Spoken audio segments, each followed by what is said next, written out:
Yes, सीखना सबसे महत्वपूर्ण है। बस एक बार हुई गलतियों को वापस न दोहराएं। ट्रंप की नित नई घोषणाओं से दुनिया सकते में है। उन्होंने कहा है कि निर्यातित कार, सेमीकंडक्टर और औषधियों के बाद अब लकड़ी और वन उत्पादों पर नए टैरिफ की घोषणा जल्द की जाएगी। वैश्वीकरण के दौर में विकासशील देश सेवा या माल के निर्यात के बिना विकास में तेजी नहीं ला सकते। विराम। इस वर्ष भी तमाम विकास के दावों के बीच भारत ने आयात ज़्यादा किया और निर्यात कम। हमेशा की तरह चीन ने इस मजबूरी का भरपूर लाभ उठाया। आखिर क्यों हम निर्यात में बड़े ही नहीं, छोटे सक्षम पड़ोसियों से भी पीछे हैं? कृषि प्रधान हमारे देश में क्यों दूध, गेहूं, चावल, चीनी, स्टील, दवाएं, मोबाइल, सामान्य ज़रूरतों की वस्तुएं वैश्विक बाजार से महंगी हैं? गेहूं या दूध जितनी लागत पर हम पैदा करते हैं, उससे कम पर 7 समंदर पार से आ सकता है। कुछ खनिज हमारे यहाँ भी पैदा होते हैं। भारत और चीन लगभग समान भूभाग में खेती करते हैं, लेकिन दोनों के उत्पादन में ज़मीन आसमान का अंतर है। हालांकि दुनिया में दूध सबसे ज़्यादा भारत में पैदा होता है, लेकिन प्रति पशु दूध उत्पादन में भारत वैश्विक औसत से कम है। मोबाइल से लेकर बल्ब तक भारत को चीन सस्ता देता है। इसका मूल कारण है इन व्यवसायों में तकनीकी और कौशल का कम इस्तेमाल और सरकार का सुविधाओं पर कम खर्च। आज भी भारत का 42% खेत ही सिंचित है। चारागाह कम होने से व पशुओं का चारा महंगा होता गया है, उत्पादन नहीं। उत्पादकता क्रांति आज जरूरी है। विज्ञान और तकनीक का हमारे जीवन में जैसे जैसे प्रभाव बढ़ रहा है, जो बातें प्रभावित और आहत हुई हैं, उनमें से एक है विवाह नाम की संस्था। धीरे धीरे विवाह के मतलब बदलते ही जा रहे हैं। एक होता है ज्ञान यानी नॉलेज और दूसरा होता है सबक यानी लेसन। जैसे मिठाई में शक्कर होती है पर दिखती नहीं, ऐसे ही ज्ञान में सबक होता है पर दिखता नहीं। विराम। हमारे यहाँ शादी में एक सप्तपदी की परंपरा है। वर वधू एक दूसरे को 7 वचन देते हैं। अब इसे यूं समझें कि शादी सबक है और सप्तपदी ज्ञान है। विराम। लोग फेरे तो ले लेते हैं, फिर भूल ही जाते हैं कि बात क्या हुई थी वर वधू में। और अब तो कोर्ट ने भी कह दिया है कि हिंदू विवाह अधिनियम 1955 की धारा 7 के तहत यदि उचित रीति रिवाज और उत्सव के साथ फेरे लिए गए हों तो वही विधि पूर्वक विवाह माना जाएगा। तो कानून की मुहर लग गई। विराम। इसलिए 7 फेरे केवल संस्कार ही नहीं, कानून भी है।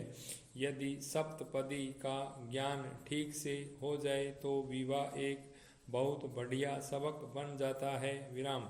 वरना कई लोगों के लिए बोझ हो जाता है। इसलिए विवाह नाम की संस्था का अत्यधिक सम्मान करें, समझदारी के साथ पाई पे रखें। दुनिया भर में अमेरिकी राष्ट्रपति डोनाल्ड ट्रंप द्वारा अमेरिका में रहने वाले अवैध प्रवासियों को वापस उनके देश भेजे जाने की चर्चाएं जोरों पर हैं। हाल ही में अमेरिका ने यहां डंकी रूट से गए 330 से अधिक भारतीयों को हथकड़ी लगाकर सैन्य विमान से भारत भेजा है। आने वाले दिनों में यह संख्या और बढ़ सकती है जब ट्रंप राष्ट्रीय सुरक्षा को सर्वोपरि रखते हुए अवैध प्रवासियों को वापस भेजने का सख्त निर्णय ले सकते हैं, तो भारत सहित अन्य देशों में भी बड़े स्तर पर अवैध घुसपैठियों को वापस भेजने की चर्चाएं विभिन्न मंचों पर प्रारंभ हो चुकी हैं। विराम। भारत में अवैध रूप से रह रहे रोहिंग्या और बांग्लादेशी नागरिकों की बढ़ती संख्या गंभीर समस्या बन चुकी है, जो न केवल देश की सुरक्षा के लिए खतरा उत्पन्न कर रही है, बल्कि सामाजिक ताने बाने और आर्थिक संसाधनों पर भी भारी दबाव डाल रही है। विराम।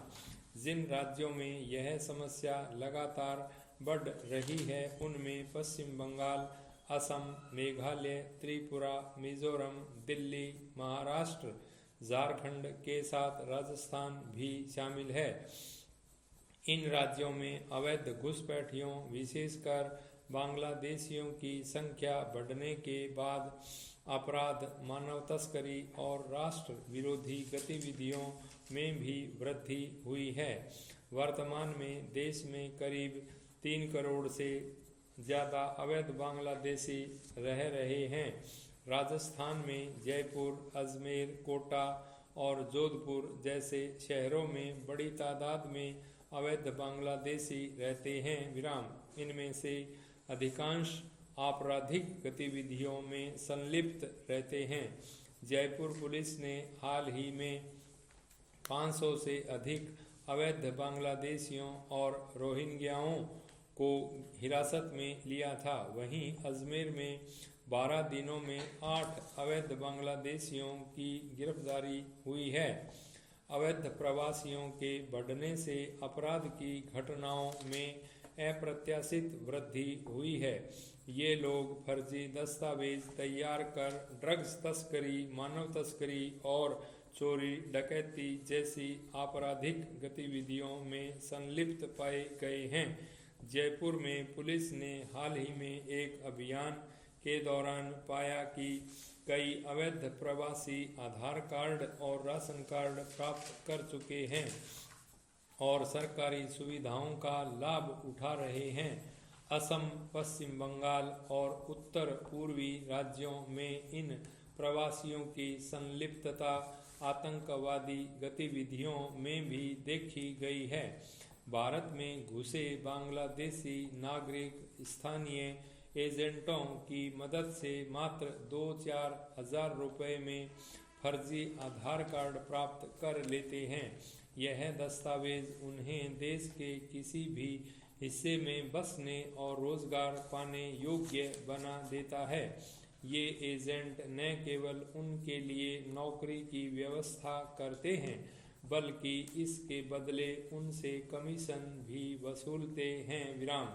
इन अवैध अप्रवासियों को बसाने के लिए एक संगठित नेटवर्क सक्रिय रूप से कार्यरत है। बांग्लादेशी नागरिक अपने खिलाफ दर्ज मामलों से भी नहीं घबराते, क्योंकि कानूनी प्रक्रिया लंबी होने के कारण यह उनके भारत में ठहराव की गारंटी बन जाती है। जब तक मामला अदालत में चलता है तब तक उन्हें निर्वासित नहीं किया जा सकता। वे कुछ ही दिनों में जमानत पर बाहर होते हैं, सामान्य रूप से यहीं रहना जारी रखते हैं। इस तरह अवैध अप्रवासियों का एक व्यापक तंत्र देश के लिए गंभीर चुनौती बना हुआ है। विराम। यह विडंबना भी है कि अत्यंत चिंताजनक भी है कि कुछ राज्य सरकारें इन्हें वोट बैंक के रूप में देखती हैं और इसी कारण इस गंभीर मुद्दे को नज़रअंदाज कर रही है। हालांकि असम में अवैध घुसपैठ पर सख्त निर्णय लेकर राष्ट्रीय नागरिक रजिस्टर लागू भी किया गया है। इससे लाखों अवैध प्रवासियों की पहचान तो हो पाई, लेकिन इन लोगों को वापस भेजना एक बड़ी चुनौती बनी हुई है। विराम। ऐसे में सरकार को इस मुद्दे पर सख्त नीति अपनानी चाहिए और राष्ट्रीय सुरक्षा को सर्वोच्च प्राथमिकता देनी चाहिए। यदि राज्य सरकारें अवैध प्रवासियों को संरक्षण देती रहेंगी तो यह देश की आंतरिक सुरक्षा और सामाजिक ताने बाने के लिए एक बड़ा खतरा बन सकता है। स्टॉप।